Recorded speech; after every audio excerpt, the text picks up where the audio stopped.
আমাদের সম্পর্কের শুরুটা হয় গেম থেকে। আমার ভয়েস একটু বাচ্চাদের মতো, তো আমার ভয়েস শুনেই সে প্রেমে পড়ে যায় আমার। তার বাসা অনেক দূরে ছিল, তো তাই কখনো আমি তার প্রপোজালে রাজি হইনি, কিন্তু একটা ভালো ফ্রেন্ড হিসাবে আমরা কথা বলতাম। আমারও ভালো লাগতো তাকে। সে আমার প্রতি এতটাই দুর্বল ছিল যে একসময় তার দুর্বলতা দেখে আমিও তার প্রেমে পড়ে যাই। একটু ভালোবাসা পাইলে কে না খুশি থাকে।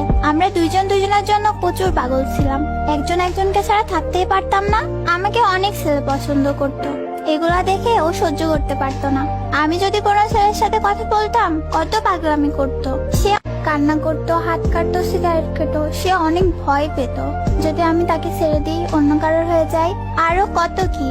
তার পাগলের মতো ভালোবাসা দেখে আমিও তার প্রতি মরিয়া হয়ে যাই। রিলেশন ভালোই চলছিল আমাদের সবাই অনেক পছন্দ করত।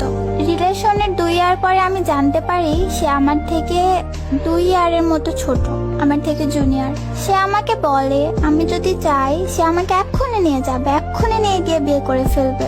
যাই হোক না কেন আমি তাকে ছাড়তে পারবো না, অনেক ভালোবাসি যে তাকে আমি।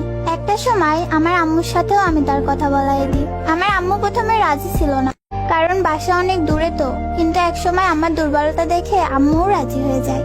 আমিও তার বড় বোন আম্মুর সাথে কথা বলি। ভালোই চলছিল আমাদের রিলেশনটা, অনেক খুশি ছিলাম আমরা। রিলেশনে 3 ইয়ার হয়ে যায়। হঠাৎ করে তার বিহেভ গুলো চেঞ্জ হইতে থাকে। আমাকে এক প্রকার ইগনোর করতে শুরু করে দেয়, খারাপ ভাষায় গালি দেয়, বকাবকি করে, আরো কত কি। তার Facebook ID password, game ID password সবসময় আমার কাছেই থাকে। ধীরে ধীরে সব জায়গার পাসওয়ার্ডও চেঞ্জ করে নেয়। আমি পুরোপুরি পাগল হয়ে যাই। তার আইডি পাস নেওয়ার জন্য কত কান্না করি, সারা রাত কান্না করি, তাকে রিকোয়েস্ট করি যে দিয়ে দাও আইডি পাসটা। কার সাথে কথা বলো যে আমি দেখতে পারবো না। খাওয়া দাওয়া বন্ধ করে দিই, হাত কাটি, সারাক্ষণ কান্না করি। এক সময় আমার এরকম অবস্থা দেখে আমার আম্মু পর্যন্ত ওকে কল দিয়ে রিকোয়েস্ট করে, আমার মেয়েটা শেষ হয়ে যাচ্ছে, একটু কথা বলো ওর সাথে ঠিকভাবে। কিন্তু তাতেও কোনো যায় আসে না তার। সে মাঝে মাঝে আমাকে একটা মেয়ের পিক দিত, বলতো যে তার গার্লফ্রেন্ড। আমি বিশ্বাস করিনি, কারণ তাকে আমি অনেক বিশ্বাস করতাম। এক সময় ওর ফ্রেন্ডের থেকে জানতে পারি সত্যি তার শহরে নতুন কারোর আগমন ঘটেছে। আমি তাকে মেসেজ বা কল দিলেই সে বাজে বাজে কথা বলে, বাজে বাজে পিক চায়। এক সময় আর সবকিছু সহ্য করতে না পেরে সবকিছু থেকে অফলাইন চলে আসি, তাকেও ছেড়ে দিই যাকে পাওয়ার জন্য এক সময় এত পাগলামি করতাম।